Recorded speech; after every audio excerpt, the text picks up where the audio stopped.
Oh,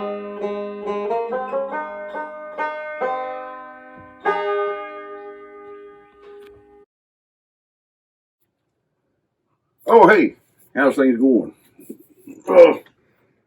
Thought you all might be interested in some of the real history in Davidsonville, Civil War history. A friend of mine did a little presentation, and I thought you all would find it real interesting. Some exciting stuff went on, and I think you'll find that Maryland was in solidarity with the South, and Lincoln was a very unpopular president in his time, and reasons for the Civil War had practically nothing to do with slavery. And there's just a lot of neat history. I think you'll find it interesting. So enjoy.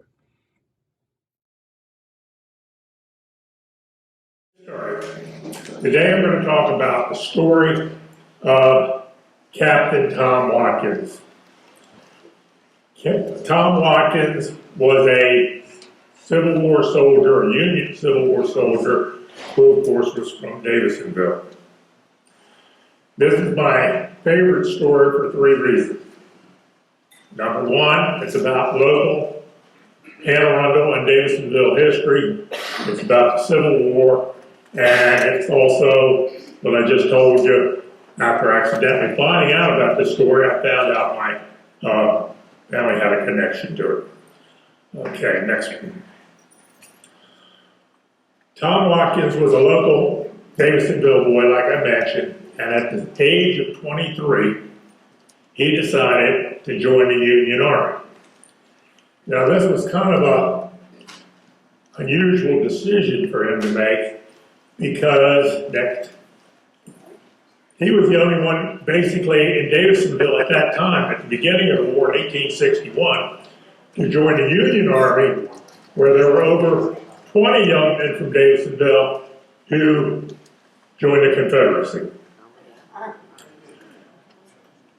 Now, before we go in and talk about his military career and then how he was brutally murdered right at the end of the war, matter of fact, 15 days before it ended, I want to give you a little background information.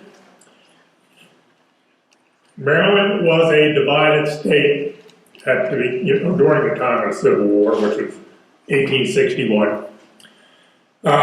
Generally speaking, now this wasn't set, but generally speaking, counties north and west of Baltimore tended to favor the Union cause, and counties west and east of Baltimore pretty much favored the South. Now, I'm going to give you a couple facts and figures to back up what I just said.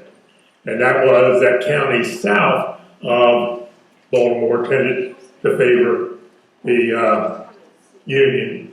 And I'm going to use Anne Arundel County a little ahead yet.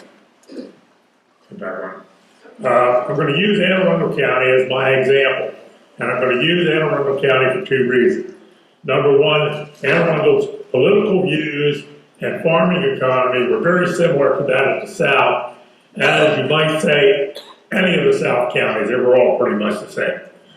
All right, now we're going to start with Anne Arundel County's political views. And I'm going to start with the presidential election of 1860.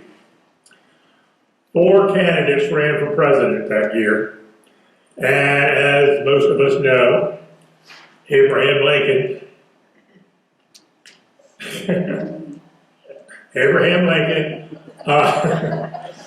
won. All right, now here's some facts that a lot of people don't know. In that election, Anne Arundel County gave Lincoln 3 votes. That's all he got, 3 lousy votes. Amen. On the other hand, the state of Maryland voted for John Breckinridge, who was the pro-slavery candidate. So that kind of tells you a little bit about Anne Arundel County.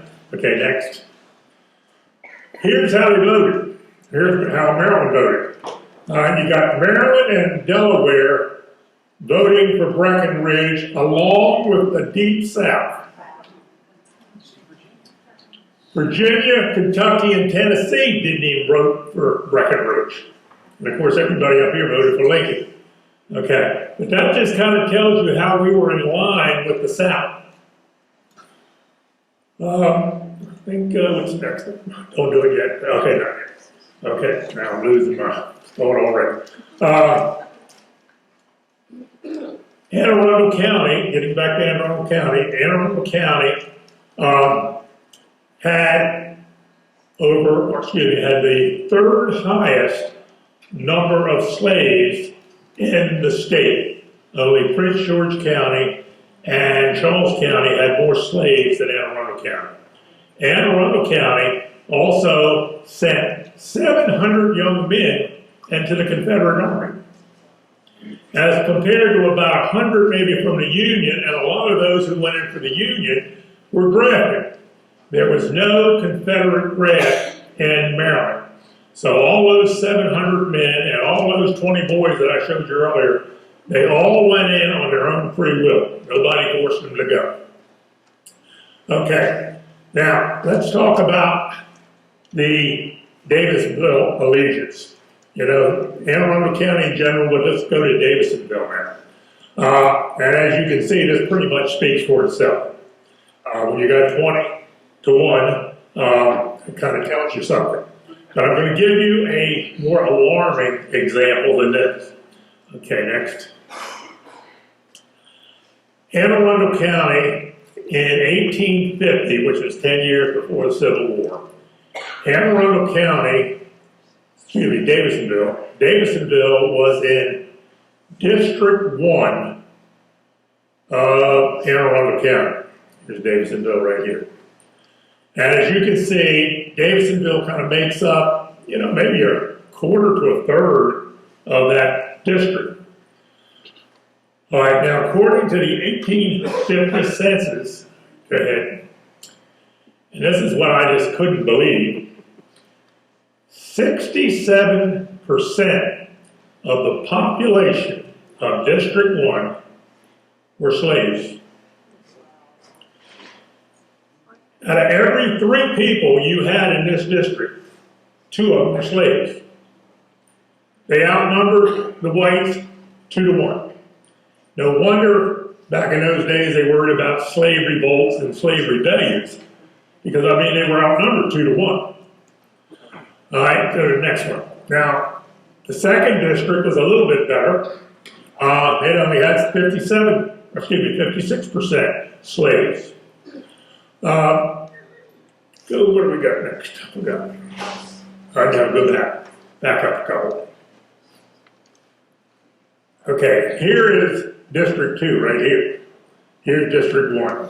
They had 56% slave, but the majority of the slaves in District 2 tended to be in the southern part of District 2. The Watkins and a lot of the boys that are on that list are all right in here. So basically, this area, plus going south, was just a hotbed for slavery. And again, you're talking about 2 out of every 3 people. So this area was rampant in slavery. Okay. Okay, now you can go back.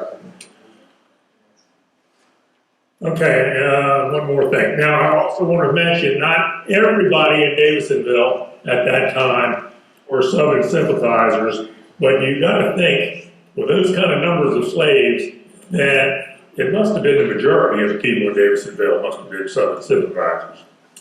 Okay, let's go back to the story now finally, and talk about Tom Watkins.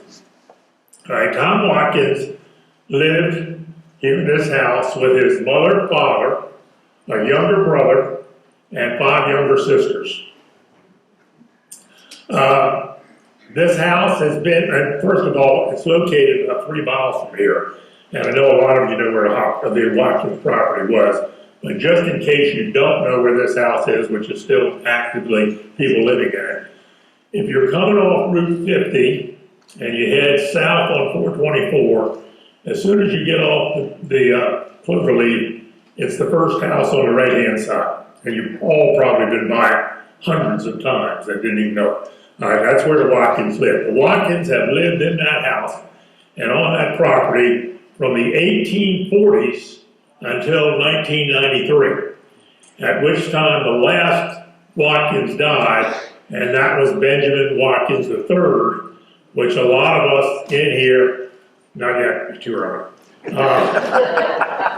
don't anticipate it.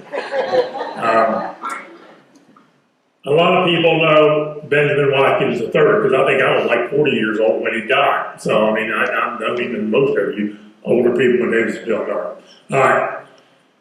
The Watkins, actually, Tom Watkins, our star, our lead character here, Tom Watkins, would have been the great uncle of Benjamin Watkins III. And there have been 4 generations of Benjamin Watkins who have lived in that house, which is kind of hard to believe right now. Next. And that first Benjamin Watkins was Dr. Benjamin Watkins, who would have been Tom's father. Okay, this is Tom's father. Dr. Benjamin Watkins was a non-practicing physician. You might call him Southern gentry. He had wealth, he had land, he was socially and politically minded. He knew the governor of Maryland, he knew the top politicians and lawyers in Annapolis. He was a slave owner. Yep. And he was also a die-hard unionist. He was a die-hard unionist in a sea of Southern sympathizers. Let me say that again. He was a die-hard unionist in a sea of Southern sympathizers. He believed that the Union had to be saved at all costs, and if that meant going to war, so be it. So now you know why young Tom decided to join the Union Army, because his father was a Union man. Now when Tom decided to join the Union Army, his father was very proud of him, and as a going-away gift, he gave him a pistol. And this was an engraved pistol that, his father gave him to take him towards war. Now, his father may have been proud of him, but his decision to join the Union Army turned out to be very unpopular among the people of Davisonville, his former friends, and even members of his own extended family. He had 4 cousins who actually joined the Confederacy, and they were on that list I showed you earlier, which I'll point out later. When he joined the Union Army, he was criticized and condemned for doing this, but he did it anyway.